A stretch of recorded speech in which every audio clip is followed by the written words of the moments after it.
Hello guys, good evening. Welcome back again dito sa video ko for today's video guys. Iga-guide ko kayo kung paano tayo mag-buy ng token dito sa CHC website. So ano ba yung advantage? Ano ba yung mas maganda? Bumili sa PancakeSwap or bumili dito mismo sa website. So ang advantage dito guys, pwede kang bumili dito with no fee. Kasi pag sa PancakeSwap ka, may 25% fee, ang laki. Kaya much better dito ka lang mag-buy ng token. Dito ka mag-buy ng token.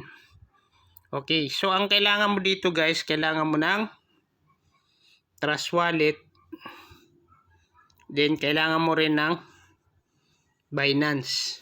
So ang advantage kasi pag sa website ka bumili, isa walang fee. Pag sa Trust Wallet, using PancakeSwap, meron siyang fee. 25 sleeping siya. So, kailangan mo ng Binance yun. Dito na tayo, limbawa. Pakita ko sa inyo. So, limbawa, bibili tayo ng 2,000. Out 2 million. Buy natin. Buy tayo token.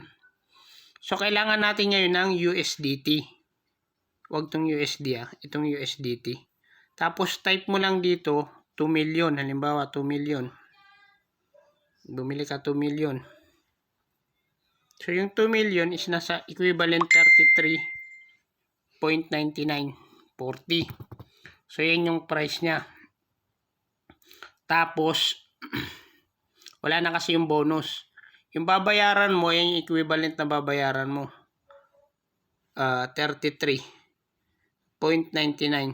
Then, make payment ka. So, kailangan mo ngayon ng USDT. Kung meron kang ibang exchanger na may USDT, so need mo yun. So kadalasan kasi ginagamit yung Binance. Okay, so punta tayo. Ito yung Binance. Sa Binance, para magkaroon ng laman yung natin, yung Binance natin, syempre kailangan natin mag P2P. Mag-buy tayo ng US dollar. So click nyo lang yung wallet, itong wallet. Tapos hanapin nyo yung yan, di ba liwas, nasa spot kayo, punta kayo sa funding. Yan, i-click nyo itong itong P2P. Tapos, magbabay ka ngayon. Buy ka ng USDT yan, nakabay siya. So, click mo lang itong filter niya sa taas, ito banda. Ito. So, click mo lang siya. Click natin siya. Tapos, yan, halimbawa, kailangan mo ng 2,000. Bibili ka ng worth of 2,000 na USDT. 2,000 pesos. Tapos baba ka. Meron GCash or Paymaya. Nasa sayo kung bang transfer. So ito mas mabilis, GCash or Paymaya. Then ko-confirm mo lang yan. Pag confirm mo, makikita yan. Okay, lahat ng nagbebenta ng USDT. So click mo lang yung buy, tapos follow mo lang instruction, tapos send mo dun sa kanila yung Tapos hintayin mo lang ilang minuto lang yan, tapos i-confirm na yan ang binilan nyo. So hanapin nyo yung 100% na legit na yung mabibilhan. Then after that, kapag pumasok na yan siya, makikita nyo dito sa spot. Hindi, dito sa funding muna yan. Tapos itra-transfer nyo siya ngayon. Okay, so from funding, kung ilan yung binili nyo, itra-transfer nyo sa spot. Okay? So, pag na-transfer na sa spot, papasok na yan dito sa spot. Tapos yan, halimbawa, magkakaroon na yan ng USDT. So, ganun gagawin nyo. Then, after that, kasi bibili ka o may USDT na tayo dito, may laman na. Bibili ka na ngayon sa website. So, click natin Yan, bibili tayo ng 33.994 yung niya, yung babayaran natin 2 million, di ba? So click lang natin make payment. Okay, make payment. Okay, pag make payment siya, check nyo lang to pay by crypto. Okay, din yan. So kailangan nyo magbayad ngayon ng 33.9932. Ayan, ganito ito dapat. Yan. Copy nyo kung magkano babayad nyo yan. Then, I have agree. Then, buy token ngayon. Yan, by token. Ayan, makikita nyo. Ayan naman, pwede nyo dyan i-copy. Tapos copy nyo yung wallet address yan. Pwede dito na rin pala i-copy. Tapos punta kayo dito. Sa Binance nyo ngayon. So, click nyo yung USDT nyo. Then after that, withdraw. Send by crypto. So, lagay nyo yung address. Okay, yung address yan. Crypto yan. So, network niya is kailangan naka BNB Smart Chain BIP siya, BIP. Yan, click nyo. So, nakalagay yun dito naman eh. Payment address. Yan. Click nyo siya tapos BNB yun. Then, punta ka na dito ni Juan, paste mo na yan, lagay mo 33. Yan, copy mo siya. Tapos punta ka dito. Lagay mo yung amount kung magkano. Yan, 33.99. 32. Tapos, click mo withdraw. May fee kasi siya. Alit lang naman yung fee. Receive amount. May fee siya na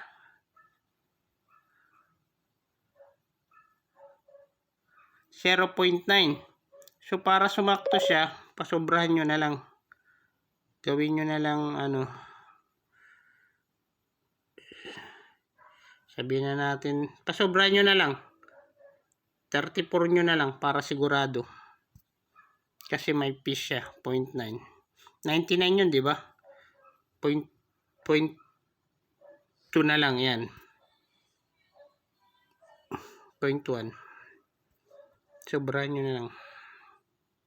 99 tama, 0.2. 0.2 na lang. Yan, kasi may fee. So, then, withdraw. Click nyo withdraw. So, bali 34 yung binayad nyo. Confirm. Then, siyempre, kailangan ng passkey nyan. Takin na yun sa Binance. Then, yun. View history nyo ngayon, 34.2. So, view history, processing siya. Kunin nyo yung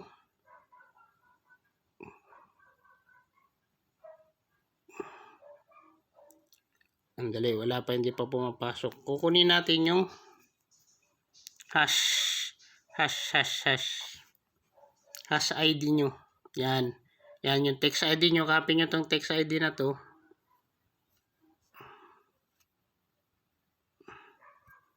Copy natin.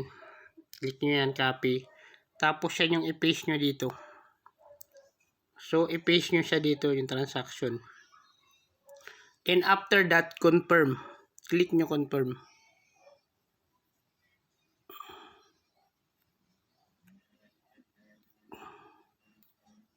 Confirm order.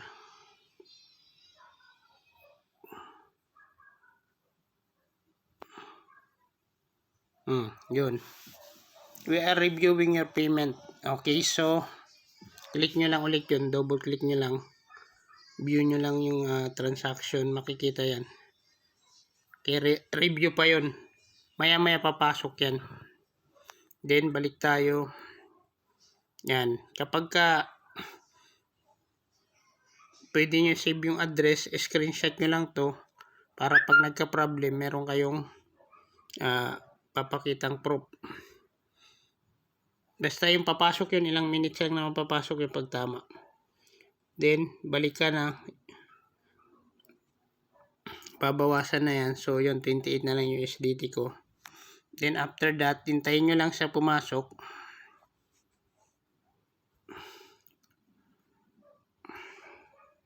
Papasok naman yan dito kapag ka umano na siya yung token, papasok na siya. So, yun yung way. So, paano naman natin siya isi-sell? Pwede natin i-sell siya, i-withdraw natin siya, tapos may pending transaction pa kasi ako eh. So, i-click-click mo lang yung withdraw. So, kailangan mo naman ngayon yung Trust Wallet. Download ka ng Trust Wallet. Yan. gawa ka dito ng CHC token.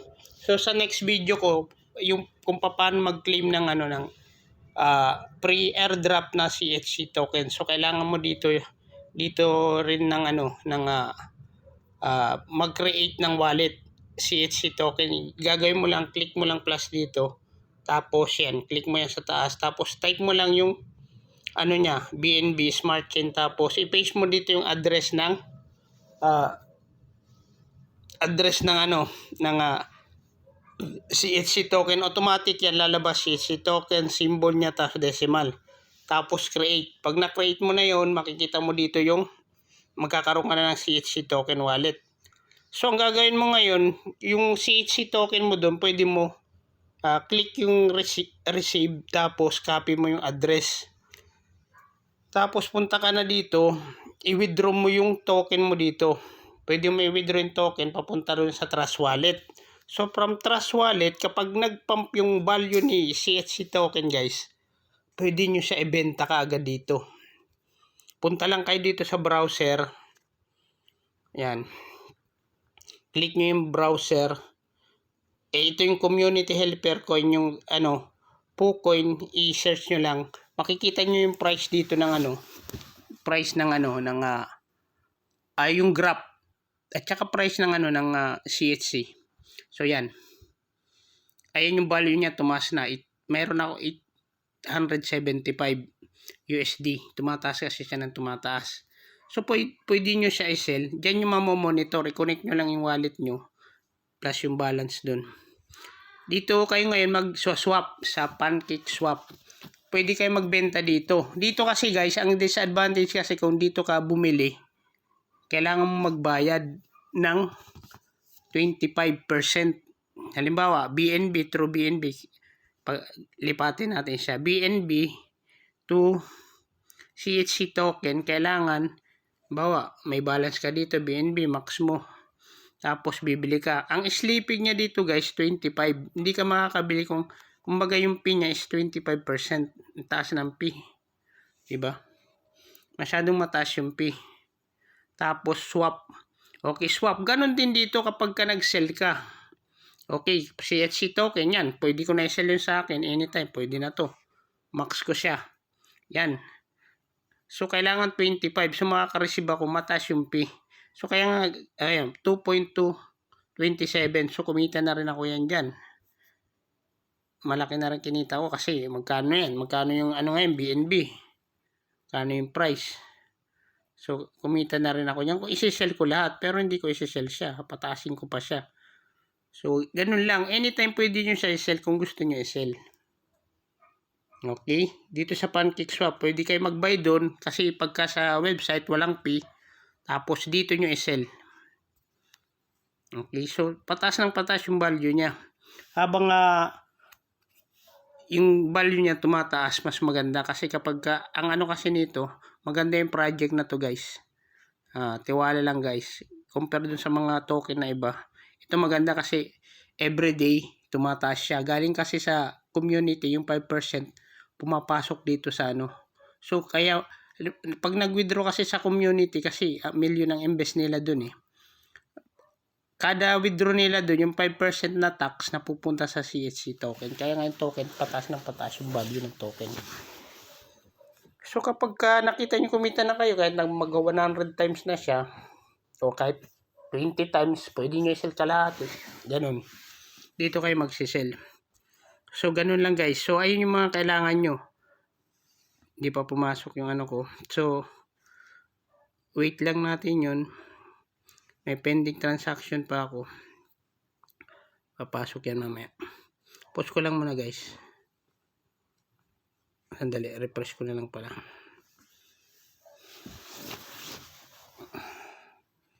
Wala pa eh. Yan. So, 28,329.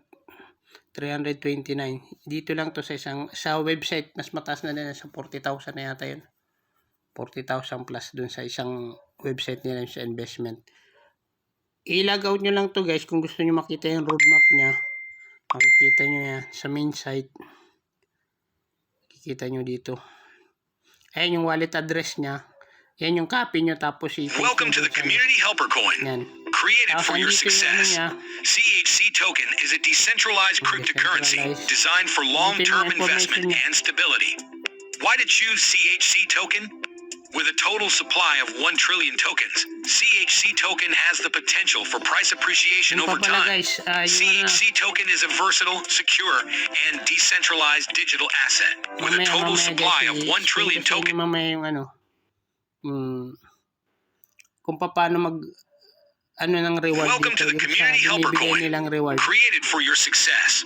CHC Token is a... May reward silang binibigay dito, guys. Hindi pa pumasok yung ko. Post ko na lang maya. Sige, post ko lang siya. Gawa na lang ang video yung para dun sa reward, guys. Hello guys, good morning. So ito update ko kayo dun sa binili kong CHC token kagabi. So ngayong umaga na pumasok. Gabi na kasi ako nag-buy. So up to 12 hours siya, guys, pag nag-buy kayo bago i-approve. Ito na siya, yung 3 million na binili ko. Kita nyo yan, dyan pumasok na siya. So ang gawin nyo ngayon, guys, kung gusto nyo siyang i-sell halimbawa or i-transfer doon sa Trust Wallet, click nyo lang yung withdraw. Tapos kailangan dito i-update nyo muna yung yung CHC token address or CHC USDT wallet address. Pareho lang kasi siya, yung CHC token na address pati USDT sa Trust Wallet, alos pareho lang. So punta ka sa Trust Wallet, guys. Ito sample lang. Okay, sa Trust Wallet. Halimbawa nakagawa ka na Trust Wallet, enable mo yung yung USDT. Kasi pareho lang yan sila, halos pareho lang. CHC token, punta ka sa receive. Ayan yung address mo ng CHC token. Halos pareho lang siya ng USDT. Yun yung ilalagay mo doon, USDT kasi. Pag click mo ng receive, yan. Copy mo siya. Dapat nakaano siya. Tron. USDT BNB Smart Chain. So, paano mo siya paano mo siya i-display dito. So, ang gagawin mo, dito i-click mo lang to sa taas. Yung plus din. Lagi dun sa taas. Click mo siya. Tapos, hanapin mo lang yung USDT dito. Pag naka-disable siya, i-ano mo lang siya. Itong button na to, radio button, i-ano mo lang. I-slide mo lang papunta dun sa gilid. Tapos, magdi-display na yan siya. Pag nag-blue, tapos click mo siya, copy mo. Yan, yung receive. Copy mo siya. Tapos, punta ka na sa website. Tapos, pwede mo siya edit dito. Edit mo. Tapos, request for change. Click mo yung request for change. Ito ya, click mo siya. Yan, ilagay mo dyan yung yung address. So, i-approve kasi yan eh. Pero kung wala ka pang nalalagay dito na na wallet address, mas maganda yun. Mo siya, ilagay mo para sa USDT ng CHC token sa Trust Wallet. Sa Trust Wallet lang, guys, kasi doon transfer yan. Huwag ka gumamit ng ibang USDT. Dapat meron kang Trust Wallet. Then, kapag ka na-update mo na yan, i-withdraw mo lang siya. Click mo lang withdraw. Kung ilan yung token na gusto mong i-withdraw, o kaya kung ilan yung binili mo, pwede may transfer doon. Minimum niya is 1 million. Mura pa kasi ngayon eh. Habang mura pa yung value niya. Then, papasok na yan doon sa mag-wait ka lang, i-approve nila, papasok yan dito. Gaya nito sa akin. Kita ko sa inyo. Papasok yan dito. Yan, CHC token. Yan yung balance. Okay, so wala pang value dito nga sa Trust Wallet. Pero pwede mo na siya maibenta. Pwede mo siya ibenta sa PancakeSwap dito. Click mo lang. Hanapin mo yung PancakeSwap yan. Pwede mo exchange siya. Mataas nga lang yung sleeping dito, guys, kapag ka magbenta tayo 30%. So pataasin mo muna siya. Kaya nga more on buying nangyayari ngayon. Sa CHC token kasi nga mataas yung fee, walang masyadong nagsisell. Okay, bababa rin naman yan pagka katagalan. Ang maganda dito guys, mura pa siya. Okay, yan. I-click ko lang yung max. Tapos ma-receive mo siya into BNB. Yan. 2.9. So, 25%. So, may 2.3. Oh. Kung i-sell ko yan, may 2.3 ako. Magkano ngayon yung ano? Magkano yung BNB ngayon? Nasa ano na siya? Nasa 300 plus. So, may 600 plus ako makukuha. 700. Kasi ano, ang laki ng P. Mga ganun. 300 plus 600 to 700. Mga ganun yung makukuha ko. Pero hindi ako magsisell. So, 8,000 lang ako. So, 880 na yung value ng ano, ng token ko. Kasi nga, tumataas siya. Dito sa PooCoin, pwede mo dito ma-monitor. Yan. Yan, 883. So, ito yung value niya. Yan, pataas ng pataas. Dito ma-monitor mo. Pwede mo i-connect yung wallet mo para maganda yan. Ito kung saan ako bumili. Oh. Yan, oh. Dito na nga ako nakabili. Oh. Yan, yung unang buy ko dyan. 2. Tapos nag-buy ulit ako dito na sa taas. Ito mataas lalo siya. Yan. Tapos nag-buy na naman ako today. Tataas yan siya. Pataas ng pataas. Yan. Pwede mo rin siyang ma-monitor guys dito sa dito sa Dex Tools. Okay yan. Sa Dex Tools makikita mo rin dito. Download mo yung app para may monitoring ka. Nabihit kasi sa akin yung Dex Tools. Pwede naman dun sa PooCoin. Search mo lang dito yung CHC token. Yan. Type mo sa taas CHC token. Lalabas yan. So, i-select mo ito sa taas. Yan. Yan yung price niya. Monitor mo. Tapos, tingnan mo dito sa baba.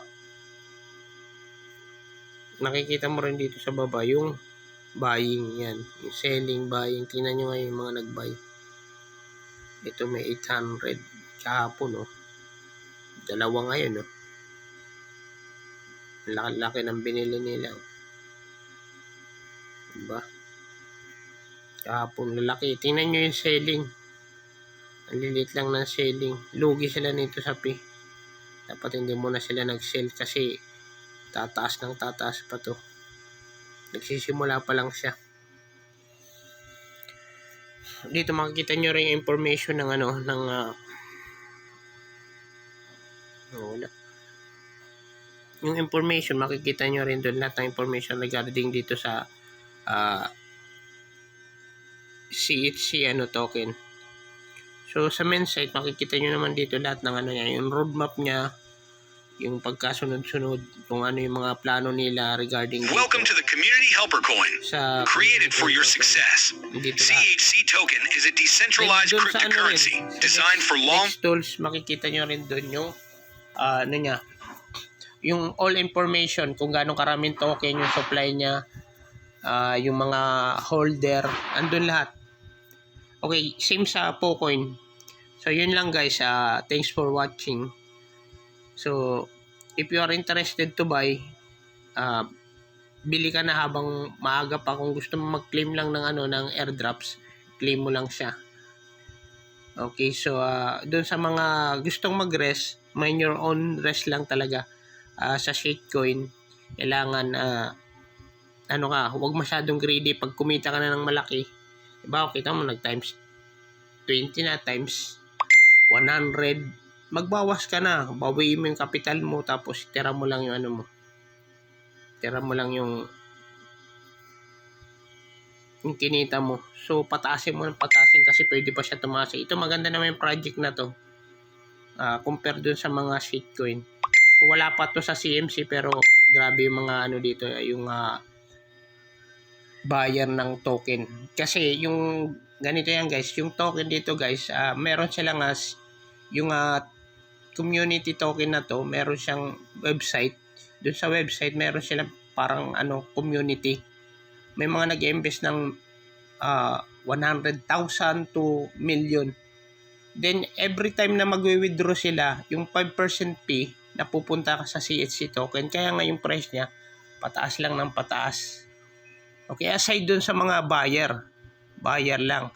Yung kinikita ng company na 5% galing dun sa mga nagwi-withdraw, pumapasok dito.